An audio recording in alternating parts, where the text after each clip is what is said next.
आज मत कि घर काम बड़ बड़ पत्थर को बाड़ी छोट कर अच्छी।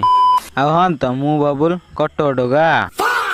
मु आज घर पर किसी काम करिया जाऊँगी। घरे मत कही घर फरिंग किसी मेंटाल दरकार से डेरी नक घर गोटे कड़े नहीं बाहर पड़ी कहीं ये पत्थर मत रोड ऊपर नवार बाड़ी छोट कर डेरी नक कड़े सब लोड कर लगी जाती सब पत्थर मो रोड को बोहार लगी पड़ी बापा भी आसिक लगी पड़ते पत्थर गुराक बाड़ाई पत्थर थोड़ी सारिकी मुझे बाहर पड़ी जावाई घर को कहीं मत बहुत जोर भोक भी लगे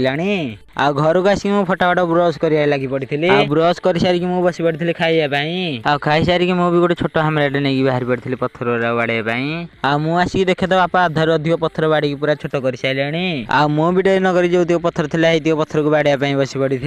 बहुत समय पत्थर बाड़ला फाइनाली पत्थर बाड़िया काम भी सरी जाता बाड़ी सारा किसी छोट पत्थर एति बाहर से बाहर पड़ी घर को जावाई मु घर गला राहुल भी स्कूल टाइम होता से भी जाऊला स्कूल आज ब्लॉग रे पुणी देखा नेक्स्ट वीडियो रे।